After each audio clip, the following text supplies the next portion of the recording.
KOIN 6 News breaking news alert.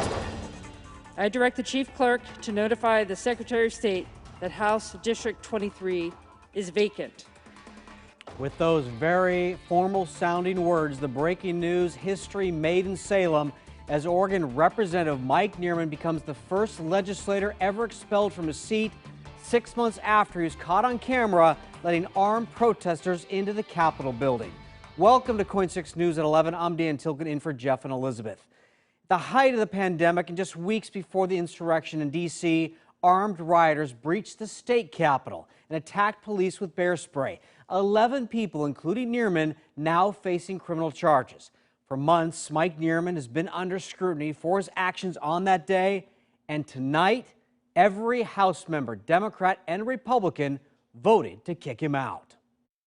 And while many of us were working across the aisle to deliver on relief for Oregonians who were most impacted by the pandemic and wildfires, Representative Nearman was planning and coordinating an attack on our Capitol. It's okay to disagree, but to demand that you were right and to try to achieve your righteousness through violence has no place in this state, in this country, and definitely not in this body.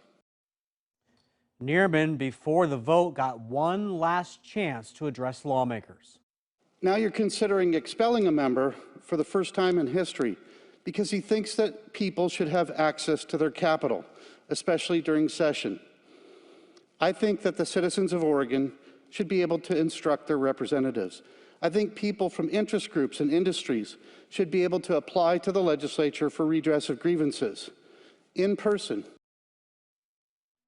Plenty of people took their grievances to the Capitol tonight. They protested outside the building. Our Jenny Young was there with them.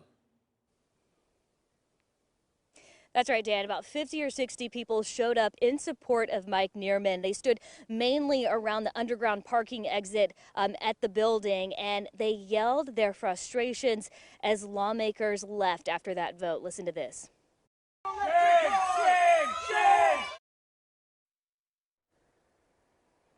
So one of those protesters told me he expected the resolution to pass, but he hopes Nearman's political career isn't over.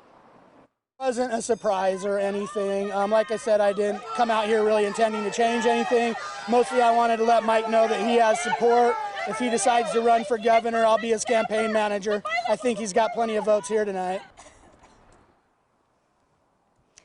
In moments after that vote, I talked with Representative Andrea Salinas over the phone. We spoke about what it was like being on that House floor tonight. Listen to what she told me. It was historic, but it was really quite emotional and painful and heavy. You know, nobody wants to see this happen. I feel like the weight of the polarization, I think, of different views is really coming to a pinnacle right now, and this is just it's culminating and showing us what happens when we can't work things out through the rule of law.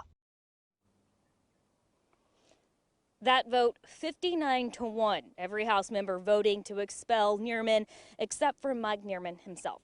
Now, I did talk to Salinas about what is next for that now vacant position. She said it will be filled by a Republican in his district, and county commissioners will vote on that. Of course, we'll continue following this story. Reporting live tonight at the Capitol, Jenny Young, KOIN 6 News. And a question we're going to look in tomorrow is, could he run for that office again? Jenny Young, thank you.